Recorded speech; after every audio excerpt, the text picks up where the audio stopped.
Retrouvez le débat de Smart Impact avec Veolia.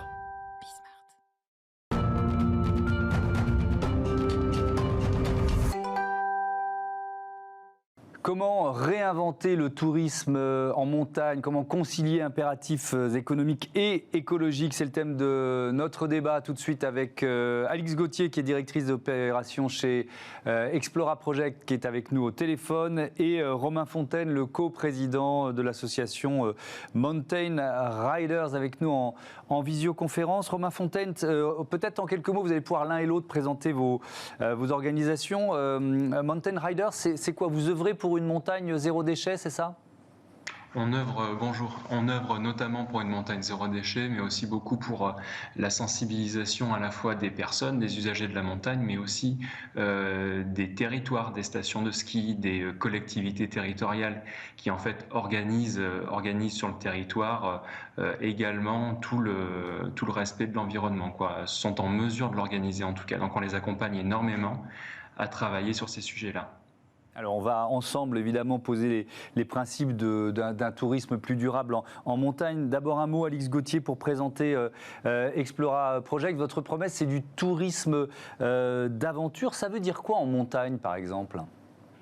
Oui, bonjour Thomas, bonjour Romain. Explora Project, c'est une agence de voyage d'aventure durable. En fait, on propose des expéditions qui vont de 2 à 20 jours en petits groupes partout en Europe et sur 6 environnements, et notamment sur les environnements de la haute montagne et la moyenne montagne. Et c'est pour tous les niveaux. Et du coup, pour répondre à votre question, en fait, en montagne, ça veut dire avoir déjà une mesure de son impact pour nos clients, et puis chercher à la réduire et, in fine, la compenser au maximum. Alors ça nous amène, Alix, sur ce que sont pour vous les principes d'un tourisme plus durable en montagne. On va rester sur notre angle. Vous diriez quoi, prioritairement, vous diriez quoi ? Alors pour moi, il y a 3 enjeux. Il y a la réduction des émissions carbone qui sont liées au déplacement, dans le fait d'aller en montagne, et puis sur place aussi dans son itinérance ou dans son séjour en montagne. Il y a la partie de réduction des déchets et de gestion des déchets. Et puis aussi, il y a la partie de biodiversité, de respect de la faune et de la flore. Comment on fait en sorte pour qu'un voyage en montagne permette de respecter au maximum la préservation de la biodiversité, de la faune et la flore des environnements que l'on traverse. Et avec Explora Project, on cherche à travailler sur chacun de ces aspects. Donc comment on fait chaque expédition, par exemple sur une initiation au bivouac en montagne, est mesurée sur l'émission carbone, et aussi créée de façon à faire en sorte qu'il y ait le minimum de déchets qui soit amené en montagne, notamment par exemple par le fait qu'on propose une nourriture qui est bio et qui est proposée en vrac sur nos expéditions pour limiter au maximum les déchets. Et puis, troisième partie, c'est vraiment la réduction pour avoir une pédagogie auprès de nos clients, pour leur dire voilà comment vous pouvez vous rendre sur le point de départ de l'expédition de la façon la plus vertueuse possible, donc en essayant d'utiliser des moyens de transport qui soient non motorisés ou le plus bas carbone possible. Et puis voilà, une fois sur place, comment vous pouvez encore vous réduire l'impact, par exemple par le fait de ne pas utiliser les voitures, par exemple, pour se déplacer sur place. Alors Romain Fontaine, il y a évidemment beaucoup d'éléments qui ont été donnés là par Alix. Moi, il y a peut-être aussi le fait de consommer local, de louer son matériel plutôt que de l'acheter. Vous diriez quoi, vous, sur ces grands principes ? Oui, bien sûr. Par rapport à ce que vous disiez, du coup, on partage les mêmes ambitions avec Explora Project, évidemment. Consommer local est aussi un des leviers, mais je voulais revenir justement sur le local, en fait, en complémentarité avec ce qu'a pu dire Alix, en fait, avec l'association Mountain Riders. On fait de la sensibilisation aussi via les stations de ski, tout simplement, en les accompagnant, notamment pour être complémentaire avec notre label Flocon Vert qui accompagne les stations de ski à s'organiser pour proposer aux utilisateurs des stations de ski, notamment, et des destinations de montagne, proposer des solutions qui sont déjà durables, en fait. Et comme l'a rappelé Alix, c'est toutes les solutions qui sont en lien avec le covoiturage, le transport, l'utilisation des énergies primaires, en fait.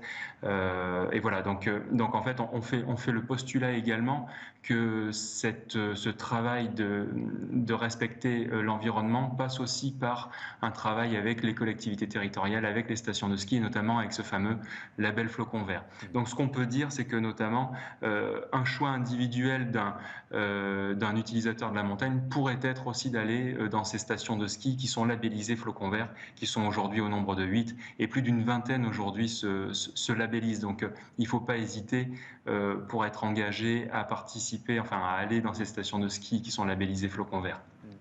On a vu pendant que vous parliez quelques images d'une des opérations de ramassage des déchets que vous avez pu organiser en montagne. C'est vrai que ça fait partie des actions de Mountain Riders. Mais l'un des aspects de notre débat, c'est quand même comment concilier ces principes qui vous sont communs, que moi j'intègre aussi, aux impératifs économiques. Parce que, bon, vous nous le dites, Romain, il y a allez, on va dire, assez vite, il y aura une trentaine de stations de ski qui ont ce label. Mais ça veut dire quoi? Ça veut dire qu'on va forcément recevoir beaucoup moins de touristes dans ces stations. Qu'est-ce qui va se passer?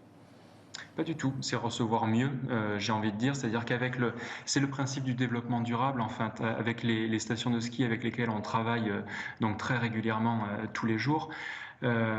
C'est le développement durable, c'est-à-dire une intégration environnementale, sociale et économique, c'est-à-dire on repense simplement les objectifs économiques.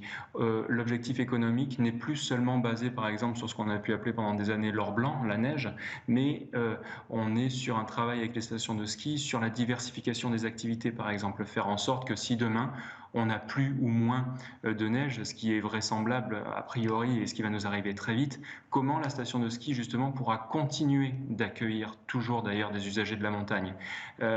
D'ailleurs, cette démarche permettrait plutôt simplement de ne pas arriver sur du 0-1, c'est-à-dire que une station de ski qui est basée uniquement par exemple sur l'économie blanche, la neige, comme on le voit dans certaines stations de ski de moyenne montagne, aujourd'hui doit complètement repenser l'accueil de ses activités pour justement pouvoir garder une activité économique. Et pour nous, c'est très important justement de garder l'activité économique dans les territoires de montagne, qui sont d'ailleurs souvent des territoires ruraux et qui ont besoin de garder une activité économique, c'est indispensable. Donc ça y contribue. Alix Gauthier, c'est vrai que le positionnement d'Explora Project, vous l'avez expliqué, hein, c'est de proposer des expériences à des petits groupes, de ne pas toujours aller sur les mêmes sites, d'essayer de préserver les sites dans lesquels vous organisez ces séjours. Je pose un peu la même question sur la conciliation des impératifs économiques et écologiques. Est-ce que ça vous semble possible de maintenir autant de touristes dans des stations de montagne l'été, mais aussi l'hiver? Alors oui, la façon dont on travaille, nous, en fait, c'est d'essayer déjà de désaisonnaliser le tourisme. Et c'est vrai que les stations, en plus, je pense, sont assez demandeuses de cette partie-là, de dire, en fait, le problème, c'est la concentration des flux touristiques à un instant T au même endroit. Et donc, en tant qu'opérateur de tourisme, on a un rôle à jouer de faire découvrir, par exemple, la montagne à d'autres saisons qui sont tout aussi belles, en juin, en septembre. Et donc, du coup, d'être proactif dans le fait d'amener les flux touristiques de façon un peu mieux étalée sur la saison. Et ça, c'est un gros enjeu, notamment pour réussir à être plus vertueux d'un point de vue environnemental. Donc c'est l'un des aspects, par exemple, sur lequel on travaille. On a d'autres aspects qui sont, par exemple, la découverte d'autres activités, et c'est ce qu'on cherche à faire avec l'Explora Project, de dire qu'effectivement, la montagne, l'hiver, c'est pas forcément que du ski de piste. Il peut y avoir beaucoup d'autres activités qui sont de plus en plus déployées par les stations, et puis qui sont de plus en plus aussi on va dire, à la mode, notamment parce que les gens ont une vraie envie de se reconnecter à la nature et de découvrir aussi la montagne d'une façon un peu différente, et on a pu le voir cet hiver notamment. Merci beaucoup, merci à tous les deux, à bientôt sur Bisnart. On va rester finalement dans l'univers de la montagne, en tout cas de l'outdoor avec la marque Picture tout de suite.